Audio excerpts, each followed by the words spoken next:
Merry Christmas, guys.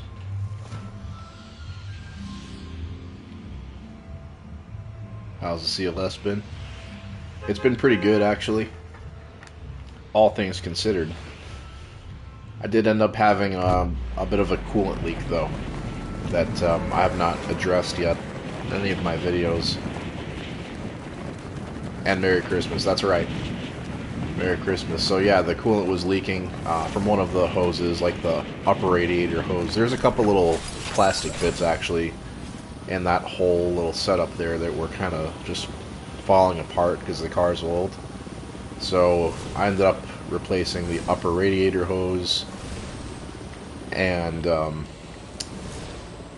coolant tank, like the whole tank. There was like a little plastic piece that broke off of it. So it's like, okay, you got to replace the whole thing. So that's what I ended up doing. Otherwise, every couple days the coolant light would turn on and I'd have to top it off. But I got that fixed.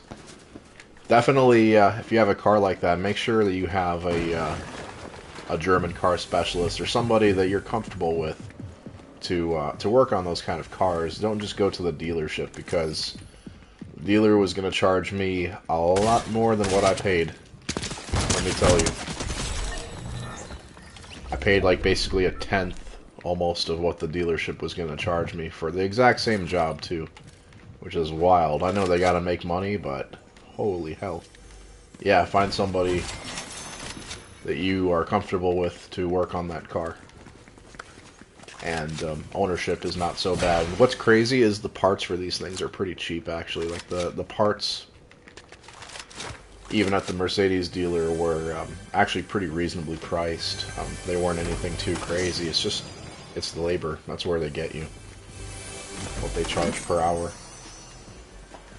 Can you believe BMW charges $415 per hour for labor at the dealership? Like, holy hell. Yeah, besides that, nothing else new with the car. It's been, fairly solid. Hasn't left me stranded yet. Still leaks a little bit of oil. I guess it's the valve cover gaskets that are leaking. And I need to take care of that sometime.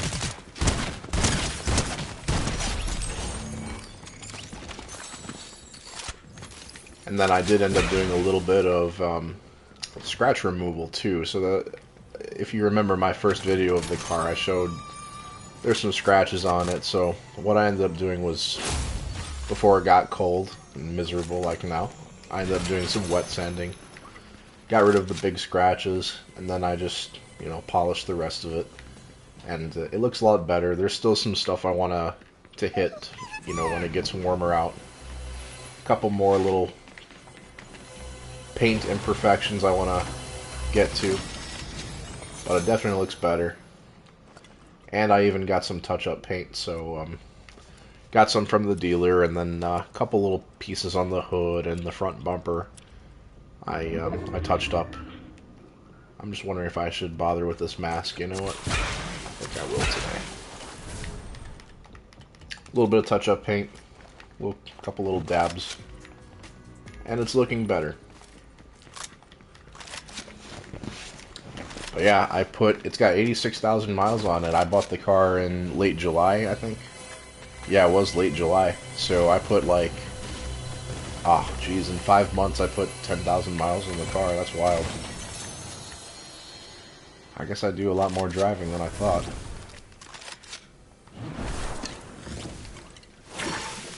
This stuff is kind of interesting. Just gotta be careful not to fall. Whoop. Every time I play with my friends and we're in this part of the map, they always fall. I have to go get them. It's a little annoying, but it's kind of funny.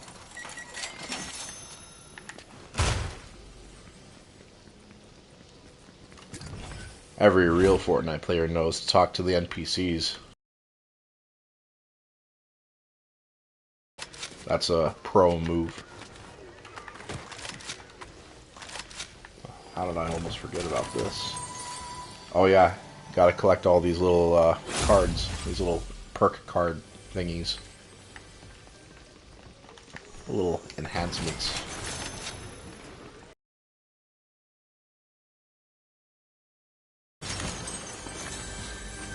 People hate playing with me because I always open up all the chests first. 97th century. Ah, thank you guys for watching the videos. A 97th century. Who makes that car? I forgot. Are you talking about like a Toyota Century? Is that a model? I'm not too familiar with that one. I mean, sheesh, if it's interesting. Yeah, Toyota Century. That's the, is that the big car, like the 12-cylinder limo thing? Or is that the, which one is the Century? Hand-built JDM car with the V12. Okay, yeah, that's what I thought. Jeez, I don't know. If I get my hands on one, sure. I personally haven't seen one yet. I don't think they sell them in the States.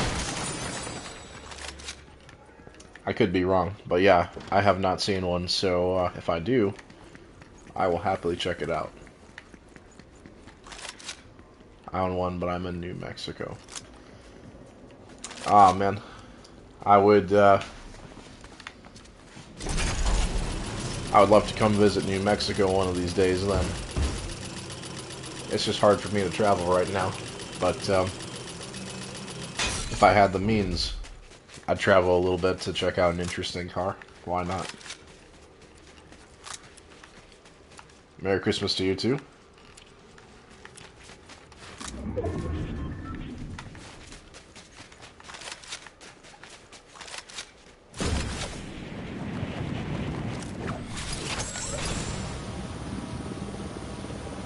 I drove through New Mexico one time a couple years ago when I was going to Arizona. Stopped at Albuquerque. Definitely an interesting place. A long time ago, I've also been to Roswell. Got to see some aliens.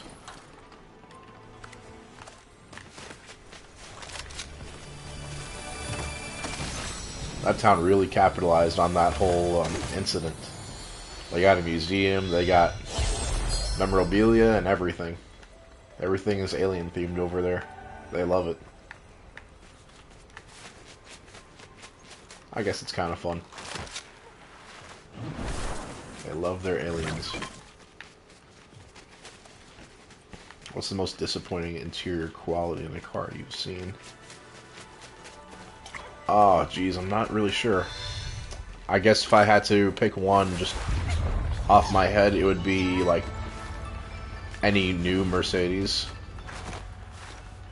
especially the S-Class and like the higher priced ones, like above 100K.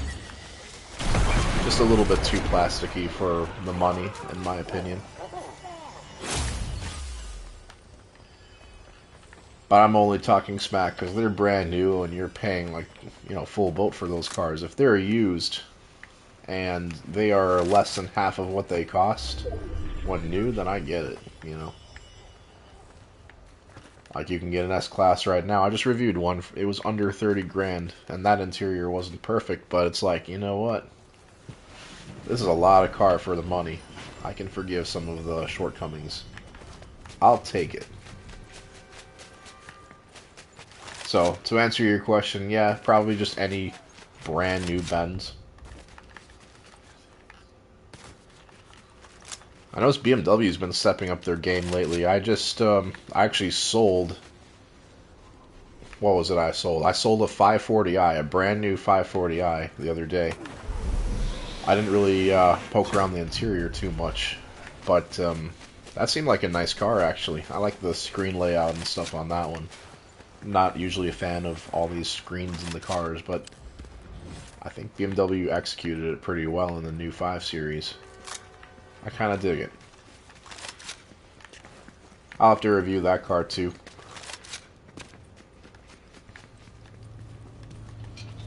I drove and reviewed an EQE, and then I did drive an i5, which is like the direct competitor to the EQE. It's the full electric 5 Series.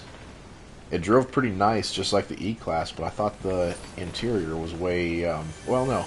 The interior on the EQE was actually not bad.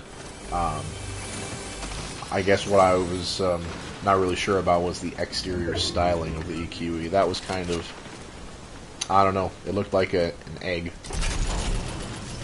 But the i5 just looked like another 5 Series, you know, the traditional car look, I guess. And I guess I prefer that. I prefer that styling.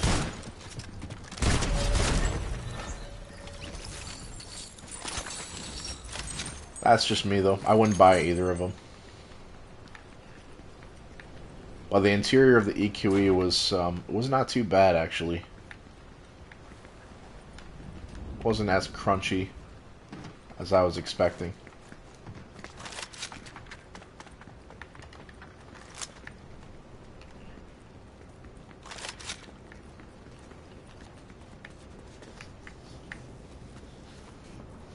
One car I want to check out pretty soon. I want to show you guys this is the 2025 Escalade.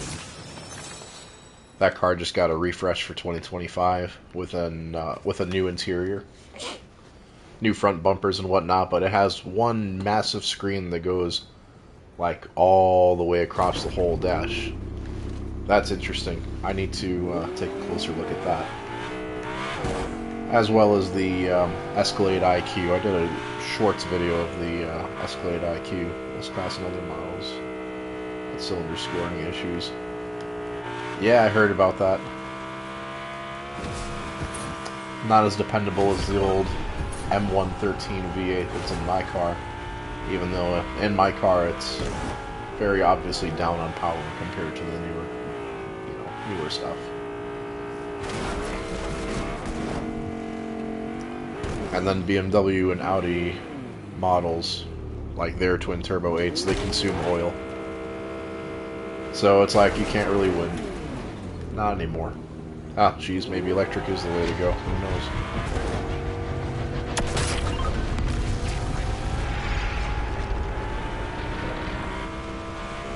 Alright. There's a samurai demon up there that has my name written on him. Actually, more like there's a headstone with his name on it.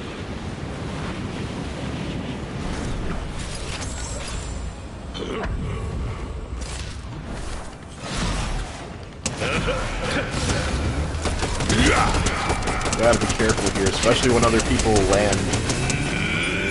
Like this samurai demon guy is actually pretty, he's pretty tough actually, as far as an NPC goes. But it's like the other people that try to land up here with you to, oh, there goes my assistant. That sucks. Other people will try to land up here to, you know, poach the kill. And it's a bit annoying. So this is actually one of the, for me, more difficult NPC battles. Oh, jeez, okay. Alright, yeah, I need to take more caution here.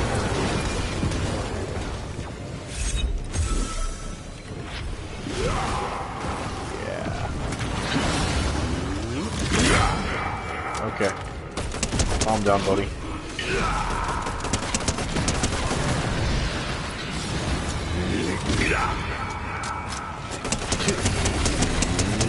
Oh, there is somebody else trying to land up here, huh? I'm afraid I can't. Oh, there he is. You little fucker. Get away from me, damn it. I'm trying to work here.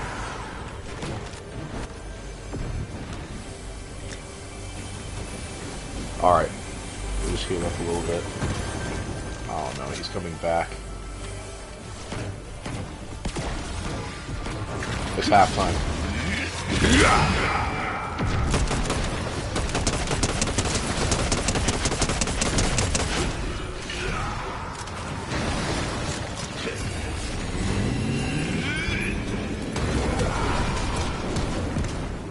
Alright, where'd it go? There it is. Oh, no, he's right here. Cool. Oh my god, dude. Okay, this is not good.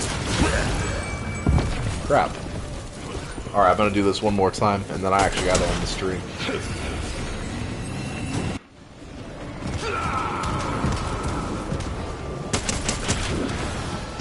Out of all the cars I've reviewed this year, you guys have seen me do, which one's your favorite? Let me know. I think my car of the year is going to have to be that Bentley Flying Spur, the 2014. That's the car that I keep thinking about after I got out. That car was so nice. But yeah, you guys tell me what's your car of the year? The Bentley took me by surprise. Yeah, me too, actually. Yeah, most cars that are 10 years old, thereabouts, you know, you'll start to notice signs of wear and stuff like that. Not in that one, though.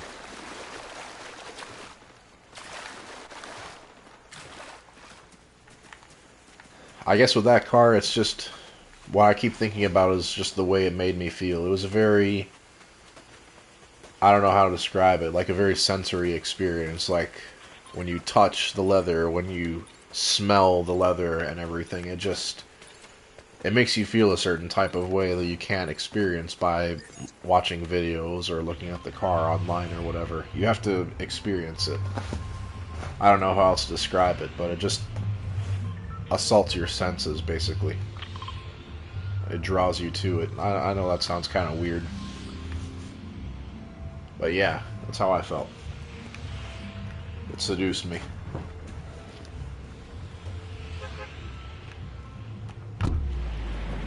If I'm ever a rich man, that might have to be the move.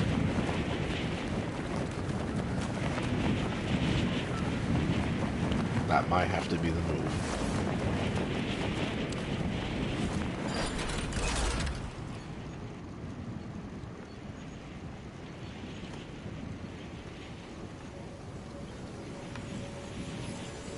Someday. Today's not that day.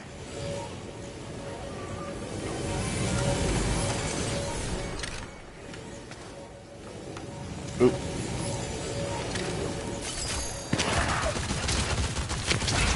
Ah, a little eager today, aren't we? Where did this freak go?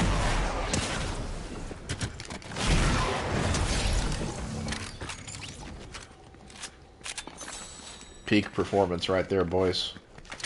Peak performance. Either that or I'm just a tryhard.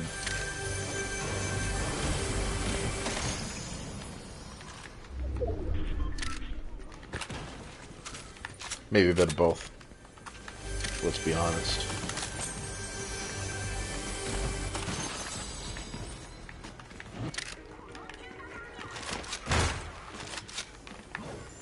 I take. Oh, you look fun.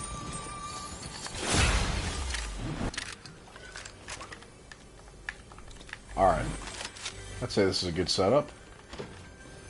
Beginning of the game.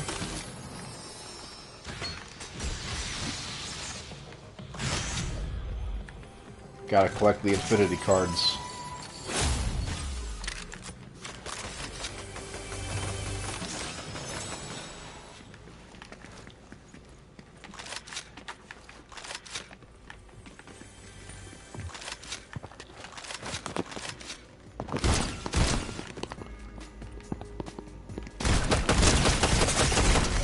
Nope.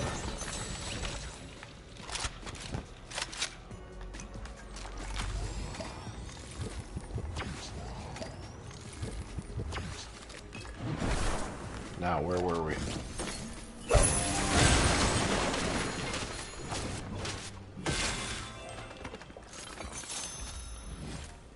There's nothing too terribly exciting in there. That's okay.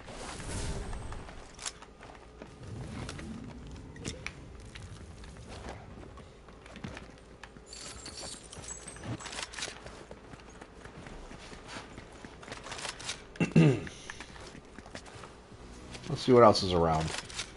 Maybe I can collect some more of those cards. Is it bad that I know where all these cards are in this immediate area? Like there's sometimes one down here by this house, but there isn't. So now we have to go back up to Shogun Solitude. There's like one room, I think, where there is one. Up over this way.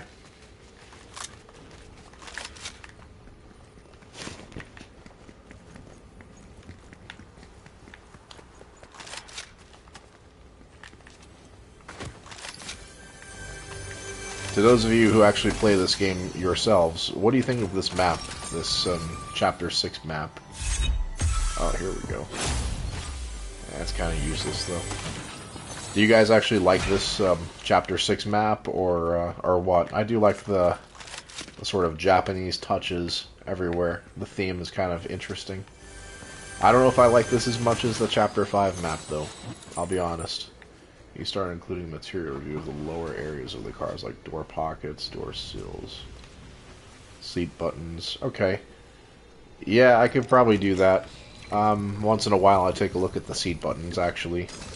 I've done that in recent Porsches, actually, because they went from a nice meta-looking finish to just blatant black plastic. I don't know what Porsche is up to nowadays. But, yeah, I'll take a look at some of that stuff. I'll try to remember. Most door pockets and whatnot are not really interesting. It's usually just molded plastic. Although in the Bentley, I can't remember what the door pockets were like. I don't know if I even checked them. If that car is still available, I may have to go back. I may have to go back and check it out. Now you got me thinking.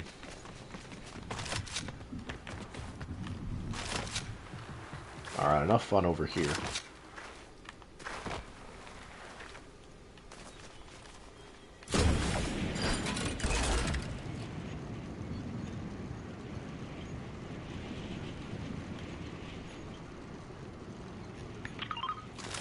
Man, I wish every interior was like a Bentley, though. Just nearly perfect. They just didn't spare any expense. It's like the person who made that interior knew exactly what I wanted. Like they made it just for me. Even though they didn't, of course. Panamera can be opted with leather seat controls, leather on the steering column. Okay. Yeah, I've heard of Porsche being able to do that with the Panamera, like leather air vents and whatnot, but I've never seen a car actually spec'd like that. I'm sure they're out there, but I haven't seen any.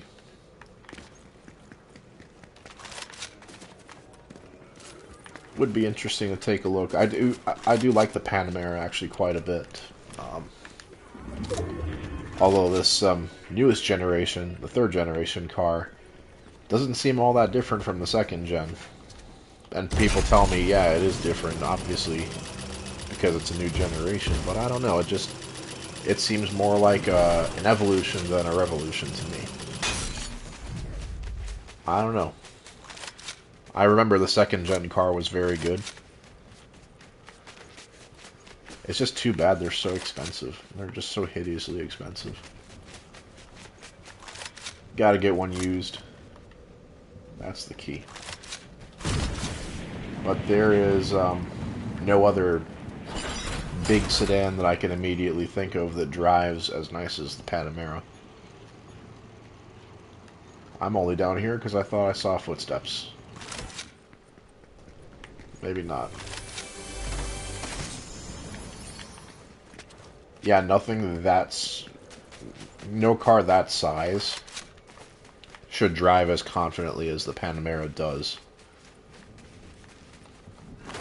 There's a reason it's not called the 972 internally.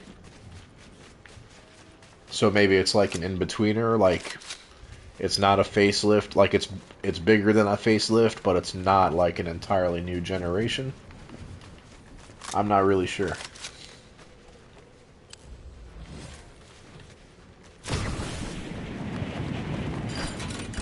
Either way, It's a solid car, exactly. Okay, so it's like it's an in-betweener. Okay. Yeah, I was gonna say the second-gen Panamera has been around since 2017, so it would be about time for something new anyway, I would think. But I understand how some car companies think if it ain't broke, don't fix it. They've had the Macan for like the longest time now, although it's an EV now.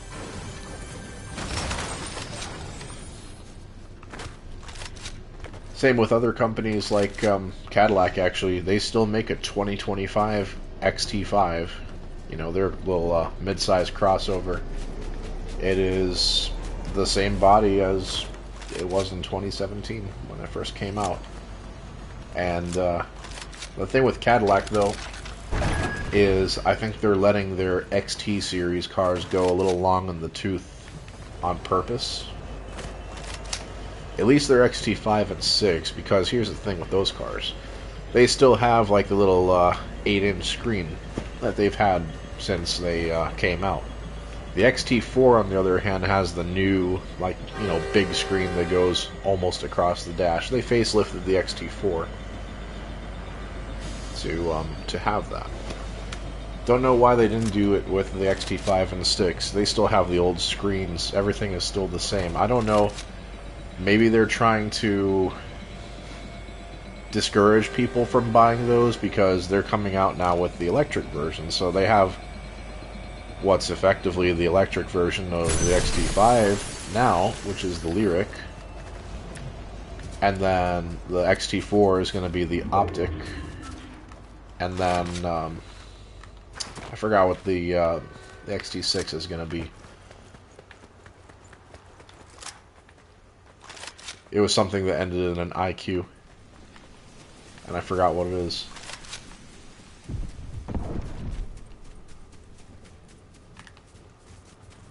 Yeah, one of those.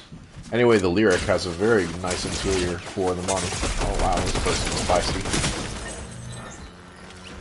And they're a little too feisty. Alright.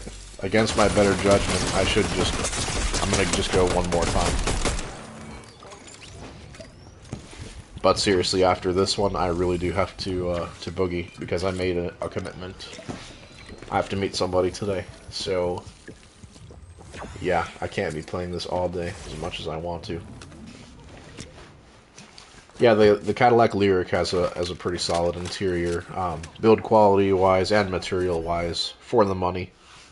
The design is very, very nice. The whole car is actually a good job. It drives very comfortable, and it's kind of like what you would expect. Really, that's a solid product in my opinion. I don't know about longevity or reliability and stuff. Not, you know, they haven't been around that long to know, but yeah, just initially, the quality is very high on the Lyric. I imagine the Optic and the other Cadillac IQ model will be following suit.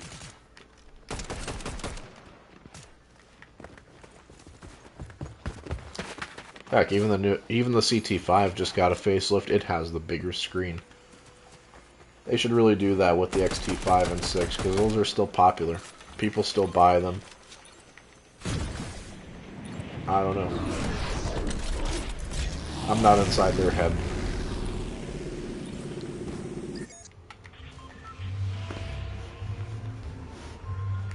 I want to pick someplace different to land. Thoughts on merino leather material? Good question. I think they're both pretty good. I'd say they're both pretty good. When the car company actually wants to make... Yeah, I guess I have to land in the same spot. Screw it. When these German car brands do actually get around to putting in their best leather in the car, they do a pretty fine job. I won't lie. Audi, Mercedes, BMW, they all do pretty good. Don't know if I really have a preference over one or the other in that sense.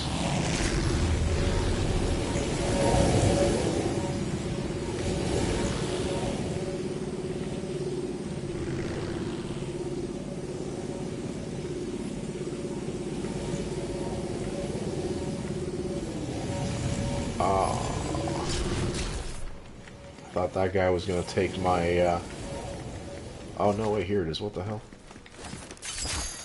I couldn't find my, my minion for a moment. Oh, I need to find a weapon quick. Okay, this will work.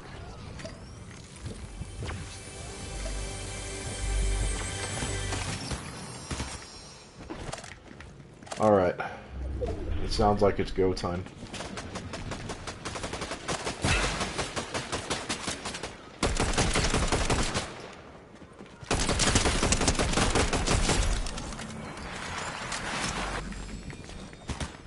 Oh, the minion with the sliding action. Look at that, huh?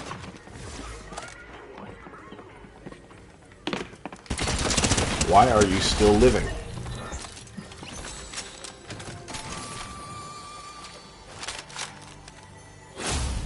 Yeah, there we go. Give me those power-ups.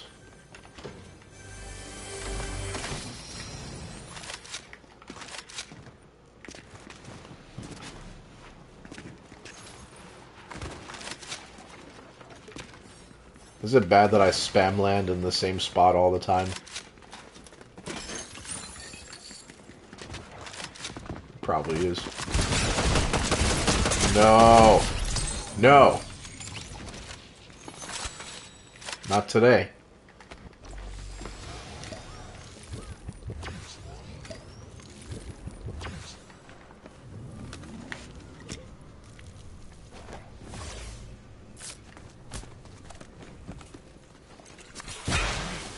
Say sells this class with base cheap leather in Europe. You have to pay extra for Napa.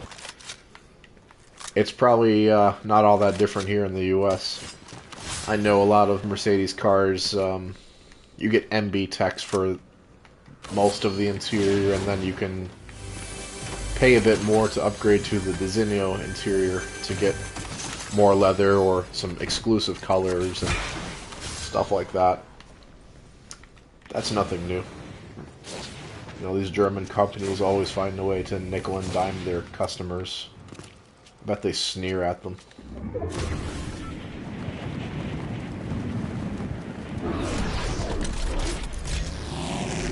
Well, I just bought your car, my CLS, for $6,000. Who's sneering now? Granted, I had to wait 18 years. But give me a freaking break. I was only 9 years old in 2006. Get the hell out of here. You think you'll ever be able to get some older Jaguars? Maybe. Maybe.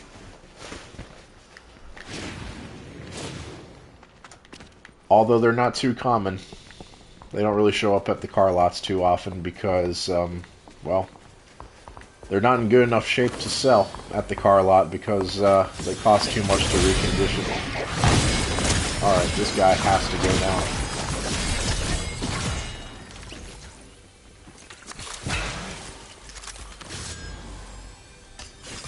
Oh, give that guy some glasses. Alright, let's go over here. I love this sword, by the way. Damn it, somebody already got to it. Well, it seems here that my work is done. And I should move along. This was a long-ass time ago, but I do remember driving, just test driving, a 2000 Jaguar XJR with the supercharged 8.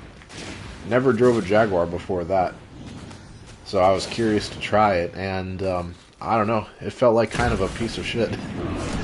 I hate to say it, because at the time I had my first car, my S430, and I was wondering like, okay, I'm wondering if I can upgrade, you know, get a little something faster. The Jaguar has that supercharged 8. It's got almost 100 more horsepower than the S430. I'm like, you know, let me see what's going on in a Jaguar over here. And just to me, it had a nice interior and all that. It was a lot smaller than I thought it would be. The car and the interior and the trunk and everything was pretty small. I'm like, okay, well, let's see how it drives. And compared to the S-Class, it felt like a tin can. I'm like, yeah, it was kind of quick, but at the end of the day, I said no, like, this isn't for me. I love the wood in that car, though. All those older Jags have really nice wood designs, you know, on their dash and whatnot. Even the newest generation XJ that they made up till 2019. Gorgeous wood. They did a really good job with that interior overall. And now Jaguar, well, I feel like JLR or Tata Motors, they took all the money and they put it into Land Rover, because Land Rover makes some pretty nice cars too. But, you know, what's the rest of Jaguar's lineup in that case? I mean, there's the F-Pace, which is just another generic SUV. And then there's the XE and the XF. They got rid of the XE because I guess it sucked. You can get those for like 10 grand now with not that many miles. I wonder why. But they got rid of all the wood in those cars. It's just all plastic and stuff. You know, I sat in a couple of those cars, and it's not much nicer than a Chevy. The bright work, the wood and stuff just isn't there. It's like they spent no money to make the interior nice. They put all their revenue towards Land Rover. Which, okay, whatever. That's fine. You know, you run your business how you want. But then it's like you're leaving your Jaguar customers hanging. And now to come out with the new Jaguar, you know, with their copy nobody or copy nothing commercial is just like a big slap in the face. It's like you're waiting for them to finally turn around and do something, and then they do that. They choose to do that. It's like, what the hell? What are they thinking? Are they thinking? How's that working out for them? Well, I always laugh when I take a look at the like to dislike ratio on that video.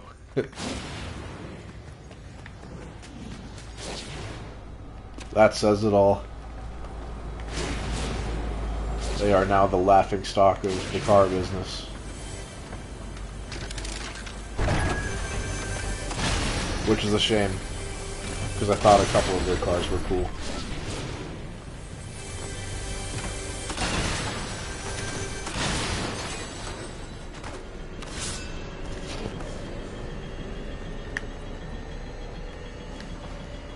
Yeah, their last gen XJ, that was actually a solid car. You know what?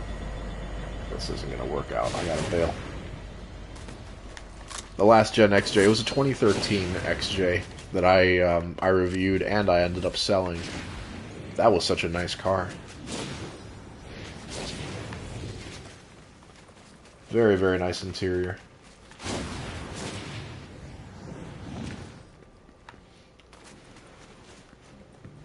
If I remember correctly, it still had a little bit of a sticky button issue.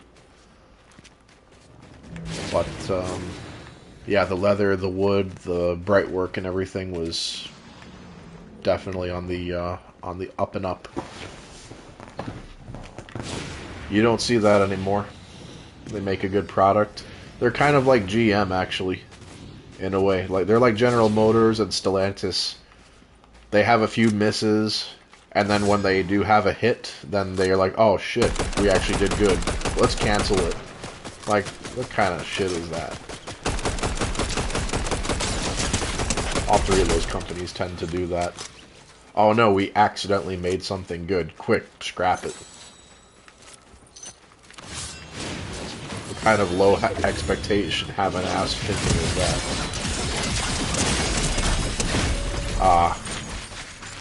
Damn, I almost had him too. That's tough. Anyways, I gotta finish this up. Merry Christmas to you all. Thanks for watching. I haven't made a video in a little while. I haven't recorded a car in a while. I don't even have anything in the pipeline or saved on my camera. Oh, I just got 100 V-Bucks for free. Isn't that lovely? I don't have anything in the pipeline just yet, so I gotta go out there and make some content. I've been busy actually selling cars, but then it gets cold and it gets dark sooner. it's a little bit harder for me to find the time to go out there and look for something to review. So I will put in a little bit more effort. I'm going to try to get you guys something to watch. And yeah, that's all I have to say. Merry Christmas. Have fun. Enjoy yourselves. And I'll see you sometime, probably next week. Alright, later.